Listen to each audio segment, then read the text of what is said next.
you needed cash flow, so you went after B2B because in B2C the costs are very high. Thinking के बड़ा आसान होगा. Not realizing at that time कि I'm headed for the most difficult year of my life. But in hindsight, it is still easier as compared to B2C, right? In B2C, no. In my experience, the consumer gave us so much love. I don't know what happened. We just started doing well very fast. What was difficult in B2C was distribution. So even though we are a startup, we are a young company, but we are building a traditional FMCG company. If I have to split our retail revenue for you, 70% is GT, the small mom and pop stores. 23% is 72 is GT, 22 is about modern trade, and online is 5-6%. Okay. So we are actually building a traditional. Can you tell me what exactly is GT and modern trade? General trade, the smaller shops. E-com, we all understand. Website, quick commerce, e-commerce. So big basket, Amazon. Quick commerce में हमारे तीनों superstars आ गए, like Blinkit, Instamart and Zepto, and then website sales etcetera. So ये सारा e com हो गया. Everybody understands. Modern trade is your DMart, erstwhile Big Bazaar, Smart Bazaar, Reliance basically, Spencer's, मोर, वो मॉडर्न ट्रेड हो गया. GT is the small shop near your house. अभी भी मैंने नीचे तो एक वो देखी थी वेज फ्रेश करके, दैट स्मॉल शॉप. उसमें भी मैं रुका था फटाफट, एक सेकंड के लिए गाड़ी से उतरा था कि माल पड़ा है कि नहीं, लकली था. So the small shop near your house, the small entrepreneur who's running that small shop on his own. So all of that, India runs on GT. GT is where a company makes money, and GT is where the founder goes grey and bald, and distribution does that to you. So what's the split you said? 70, again plus minus 1 or 2% here. That's okay. 71-72 GT, 21-22 MT, and remaining 5-6-7 e-com. E-commerce is still too small, right? And what is the split between e-commerce and quick commerce? Bulk of it is like barring big basket, remaining is all quick commerce. हमारी खुद की website तो कुछ नहीं करती. So is Amazon giving you more sales or quick commerce giving you more sales? Quick commerce is giving us more sales. So quick commerce. It has changed in the last 1 year. It was always big basket, then Amazon, and then no one else. But suddenly quick commerce has come, and I think quick commerce has also come at the cost of the incumbents in e-com. Yeah. And also maybe a bit at the cost of modern trade. GT is going as strong as always. Always. Yeah. So wow. GT is, I think this flourishing of quick com is coming at a cost of incumbents of e-com and modern trade.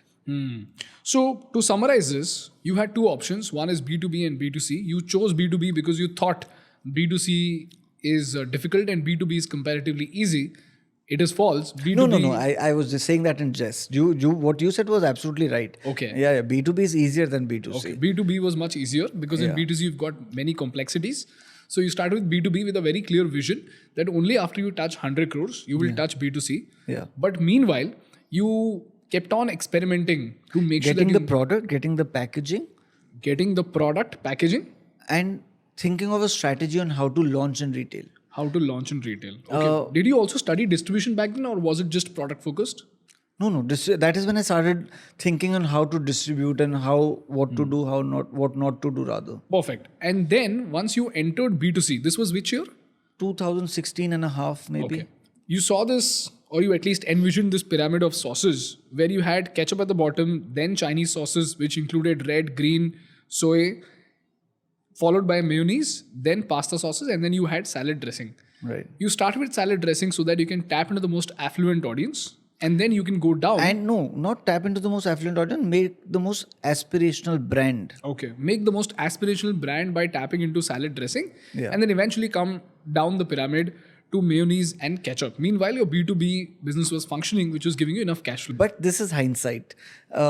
At that time, we did not know that the dressings will do well and we'll go into mayonnaise and ketchup and Chinese sauces. At that time, you also have to understand for a young company, I mean, we did not have this thing that we want to be the largest sauce company of the country, and वो तो अभी भी नहीं है. अभी भी what drives me is to give India the best product possible and then make. But at that time, it was just about bringing money home. कि यार कुछ तो ये नहीं था कि अच्छा यहाँ से टॉप से. मेरे को बस ये था कि उस टाइम मेरे दिमाग में सिर्फ एक चीज थी, मी टू ब्रांड नहीं बनाना, सब लोग केचप और मेयोनीज कर रहे हैं, हम कुछ और करते हैं. That was the thing, and I knew I am doing something aspirational because simply it was more expensive than the incumbents and B it was not available और made in India at that time. By selling a range, what you ensure is that the consumer, instead of buying one product, will buy 2 or 3 or 5 in this case, sale. So that is the thing. And at that time, I did not realize that we're by mistake or by default building a range brand. Veeba today is a range brand, and it is the most blessed place to be in. Our revenues are not dependent on one hero product with 80% sale. So for example, if Unilever enters mayonnaise, which they have recently, but even if they take 100% of our share, of our mayonnaise share, it is not that they will take away 80% of our this thing,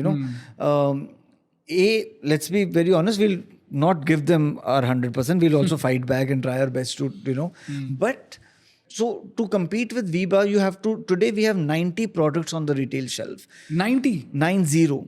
So today we have 90 products on the retail shelves. Can you imagine now a company or a giant like Unilever will only give X amount of importance to mayonnaise, which is probably 1,500 on their line items.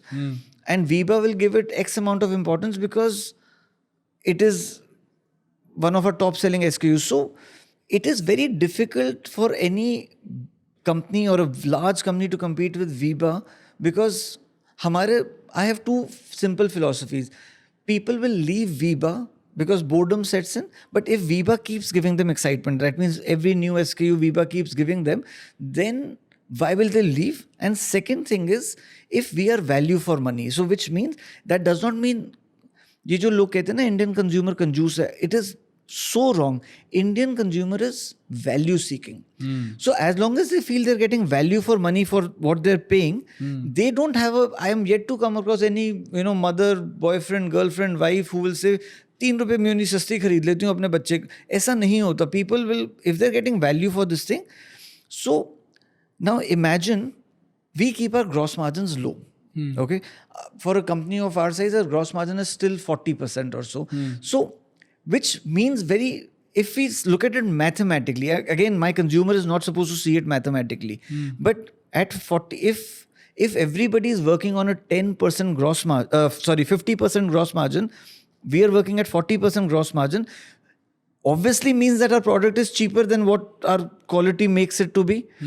Otherwise, we would have also sold it at 50% gross margin and our, so that means I am creating an entry barrier. So let us say if Ganesh decides to put up a sauce plant, please don't, because you're very intelligent, so don't do it. But if you decide to put up a sauce plant, A, to compete with us, you'll have to put 80, 90 products on the shelf, which is very difficult. B, even if you put 80, 90 products, if your consumers know Veeba, love Veeba and appreciate the quality of Veeba, it'll be very difficult for you to breach my price point.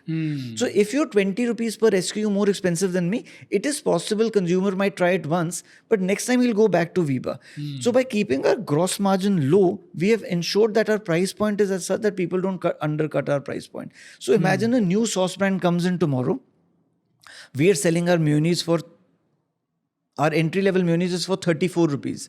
It is very difficult for him to come and break a 34 rupee price point. और अगर उसने 40 का बेचा, तो consumer शायद एक बार खरीद ले, but दूसरी बार वो क्यों खरीदेगा? So what you're telling me is that in markets where there is very high competition, or at least possibility of very high competition, what you're doing is you're decreasing your gross margins slightly to make sure that the price is in such a way that tomorrow if another player enters the market without your scale or range, that player will not be able to sustain at that particular price point. With the example being this 34 rupees mayonnaise product. So if you launch a 34 rupee mayonnaise product, you stand at a gross margin of 40%. In that particular product, much lesser. Okay, much less. Let's take 20%. No, itna bhi less nahi, but let's say 30%. Yeah. So if you're at a 30% gross margin with your scale and range, exactly, the kind of quality that you're able to provide is impossible to match for another player without your scale and range at 34 rupees, and yet again make a gross margin of 30%, which is your barrier to entry. I will not say impossible, very, very difficult. Very, very difficult. Okay, that's your barrier to entry. Perfect. So if I were to कोई summarize- well funded VC funded company आ गई and they say okay we decide to lose money for the next 1 year or so, they might be able to do it, but if it's a sane founder, he would not do it. But then they'll also have to beat you on quality and taste, Yes. which is again another factor which Another cannot be fact, put in yeah. mathematically, Yeah, right? and trust. And trust. Okay. Trust is very important in food in India. Hi guys, thank you so much for watching the Indian Business Podcast. If you find value in our work, please hit that subscribe button, because for you it might be a zero effort task, but for us that subscriber count is an important instrument to get great guests to our podcast and to make this podcast better for you. So if you find value, please subscribe.